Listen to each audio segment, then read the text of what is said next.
अब ट्रंप के शासन संभालते ही भारत के साथ उनके विदेश मंत्री की बैठक को महत्वपूर्ण इसलिए माना जा रहा है क्योंकि नए प्रशासन का पहला विदेशी संपर्क पारंपरिक रूप से अपने दो पड़ोसियों कनाडा और मैक्सिको या अपने नाटो सहयोगियों के साथ रहा है। सेक्रेटरी ऑफ स्टेट की पहली मीटिंग डॉक्टर जयशंकर के साथ, शपथ ग्रहण के बाद, उनके अप्रूवल के बाद जो सबसे पहली उन्होंने किसी भी फॉरेन लीडर से मीटिंग करी या किसी फॉरेन डिग्निटरी से मीटिंग करी, वो डॉक्टर जयशंकर से करी है। मोदी अगर becomes the first foreign leader to visit Washington, जो कि पॉसिबल है अगले 2-3 माह में, जो मैं अमेरिकन मीडिया में देख रहा हूं, तो ये हमारे लिए खतरे की घंटी हो सकती है।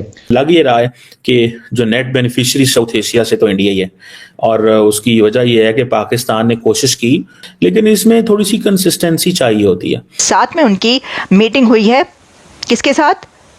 जो NSA हैं, national security adviser, new national security adviser of America, इनके साथ भी डॉक्टर जयशंकर की मीटिंग हो गई है। बताया ये गया है कि तकरीबन $1.5 मिलियन का टिकट लिया था बिलावल साहब ने। उसके बाद ये आपको बाहर लाइन में खड़े दिखाई दे रहे हैं। अंदर हॉल में ले जाने के लिए भी वो बाहर खड़े थे। खासतौर पे कश्मीर पे हमारे लिए कोई खास स्पेस नहीं रही, महदूद हो गई है कि हम कश्मीर में कुछ कर सकें। इसी तरह जो एक और खतरा लाक हो सकता है वो ये है कि मोदी और India this time round play some role between Kabul and Washington. Taliban और उनके दरमियान ब्रिजेस जो हैं यूनाइटेड स्टेट्स में और पूरी दुनिया में कि जिस तरीके से डॉक्टर जयशंकर अमेरिका की न्यू एडमिनिस्ट्रेशन की पर्सनालिटी से इंटरैक्ट करते हुए नजर आए हैं, और जो मुलाकातें उन्होंने कर छोड़ी हैं, और जैसे फर्स्ट रो में उनको जगह मिली, दैट इज़ फिनोमिनल, अनबिलीवेबल। देखिए, जब ये बात सामने आई कि डॉक्टर जयशंकर आ रहे हैं यहाँ पर अमेरिका ये सेरेमनी अटेंड करने, तो सबने सोचा कि हाँ ठीक है, इंडिया को ऑब्वियसली बुलाना ही था, अमेरिका की तरफ से बुलावा जाना था, पाकिस्तान बुलावा नहीं गया किसी को।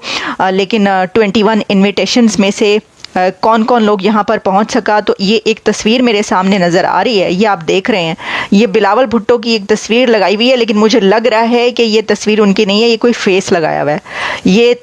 लेकिन अगर वाकई वो पहुँचे हैं, लेकिन नज़र कहीं नहीं आए, और पाकिस्तान की तरफ से तो कोई पहुंचा या नहीं पहुंचा, लेकिन हम इस वक्त बात कर रहे हैं डॉक्टर जयशंकर की कि वो ना सिर्फ पहुंचे हैं बल्कि वो छा गए हैं।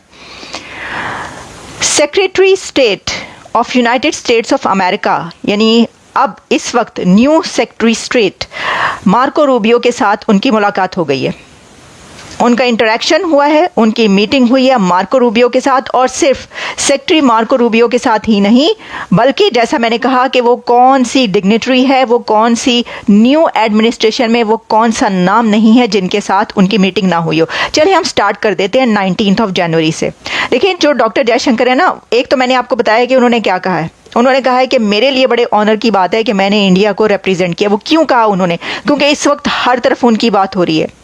वे देखिए कि जब आप जाते हैं ना कहीं पर फैशन शो देखने के लिए, आप पेरिस में भी जो दुनिया भर का सबसे टॉप क्लास फैशन शो होता है ना, उसका जो फर्स्ट रो होती है ना, उसमें जो सबसे टॉप क्लास दुनिया की पर्सनालिटीज़ होती हैं उनको सीट मिलती है।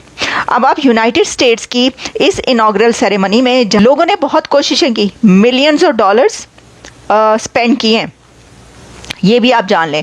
जो मुकेश अंबानी हैं और नीता अंबानी, वो भी बहुत धड़ल्ले से वहाँ पर डिनर्स में भी नजर आए, और बहुत सी वहाँ पे सेरेमनीज ऐसी हुई जहाँ पर वो नजर आए हैं। डोनाल्ड ट्रंप ये चाहता है कि ट्रीट अस फेयरली, कि आप हमसे फायदे ले रहे हैं लेकिन आप हमारी सुन कम रहे हैं।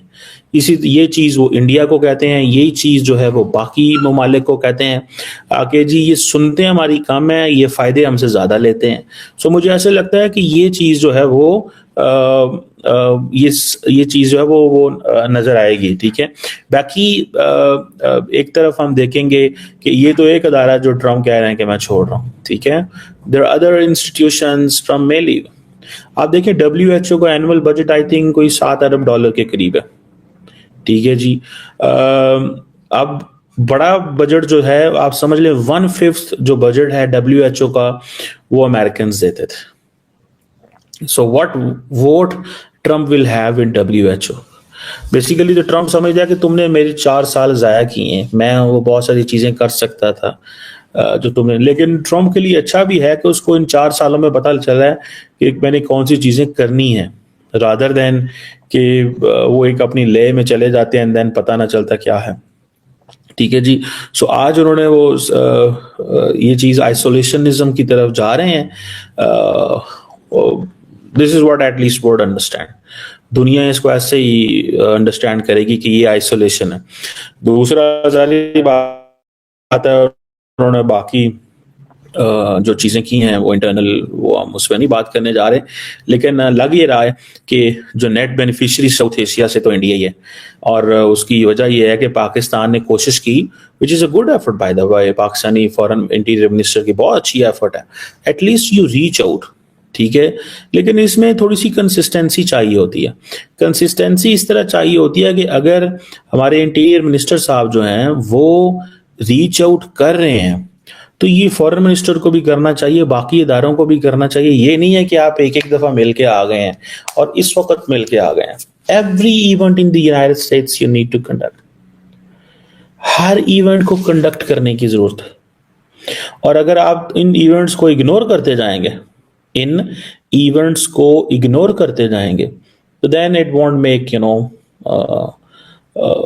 ये को बहुत बड़ा वो असर नहीं छोड़ेगा। सो ऑल दीज इवेंट्स या ये जो सारी की सारे ये डिनर्स होते हैं, ये सारे होते हैं, they make a lot of impact. इसका बड़ा इम्पैक्ट होता है फ्रेंकली स्पीकिंग।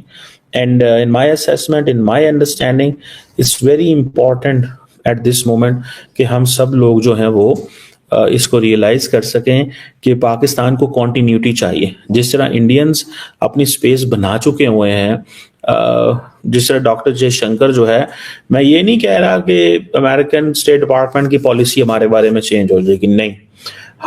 हमें थोड़ा सा उनके साथ इंगेज करना इसलिए जरूरी है बिकॉज वो हमारे बारे में क्या सोचते हैं। They only think us from the lens of nuclear, long range missile, ठीक है जी, ट्रांसनेशनल, वो जिसे कहते हैं ना टेररिस्ट ऑर्गेनाइजेशन। तो नमस्कार दोस्तों, एक बार फिर से अमेरिका की राजनीति में एक नया तूफान आया है, या फिर एक अच्छा खासा बदलाव आया है जो कि पूरी दुनिया को इफ़ेक्ट करता है। अमेरिका में कुछ भी पॉलिटिक्स होती है उसका इफेक्ट पूरी दुनिया पे होना ही था। ऐसे में अमेरिका में जो डोनाल्ड ट्रंप है वो राष्ट्रपति बन चुके हैं और इसको लेके कनाडा, इंडिया, पाकिस्तान, रशिया और चाइना सभी देशों के ऊपर प्रभाव पड़ने वाले हैं। चाइना और रशिया के साथ तो ट्रंप के आने के बाद काफ़ी पॉजिटिव इफेक्ट आ रहे हैं। वो इंडिया के साथ भी आ सकते हैं, लेकिन इंडिया को कुछ इसमें हानि भी हो सकती है, वो है टैरिफ को लेके। तो ऐसे में हमारे विदेश मंत्री जो डॉक्टर एस जयशंकर वहाँ गए हैं और उन्होंने स्पेशल मीटिंग की बात कही है डोनाल्ड ट्रंप के साथ। खैर अभी ऐसी कोई खबर पुष्टि तो हम कर नहीं सकते, लेकिन डोनाल्ड ट्रंप की विदेश नीति के लेकर हमारी भारतीय विदेश नीति सजग है और भारत अपने बिल्कुल पॉजिटिव व्यू के साथ डोनाल्ड ट्रंप के साथ काम करने के लिए भी तैयार है। ऐसे में जो इलीगल इमिग्रेंट्स का मामला था उसमें भारत ने ट्रंप का साथ देने की बात कही है और कहा है कि जो इलीगल इमिग्रेंट्स है उनको भारत जल्द ही अपने देश में लेने के लिए तैयार है। वहीं दूसरी ओर खबर ये भी आ रही है कि भारतीय डॉक्टर एस जयशंकर के स्पेशल ट्रीटमेंट, यानी कि उन्हें सबसे फर्स्ट रो बेंच में बिठाया गया है एज अ कंट्री के तौर पे, ये चीज़ें काफ़ी मायने रखती हैं। तो ऐसे में पाकिस्तान को समझ में नहीं आ रहा है कि हमारे विदेश मंत्री को ढंग से बुलाया भी नहीं गया और दूसरी ओर इंडिया के जो विदेश मंत्री डॉक्टर एस जयशंकर है उन्हें स्पेशल ट्रीटमेंट के तौर पे आगे बिठाया गया, जो कि दिखाता है कि एक बार फिर से इंडिया और अमेरिका के रिश्तों में एक अच्छा खासा बदलाव आ सकता है और इससे इंडिया और चाइना के रिश्तों की भी बारीकी समझ में आ जाएगी, क्योंकि जितना ज़्यादा क्लोज होगा उतना ज़्यादा चाइना को इफेक्ट गलत तरीके से पड़ेगा। तो ऐसे में हमारी विदेश नीति बिल्कुल सही रास्ते पे जा रही है। इसको लेकर आपका क्या कहना है? क्योंकि इजराइल से लेकर हर एक देश के ऊपर ये इफेक्ट करने वाला है। जय हिंद।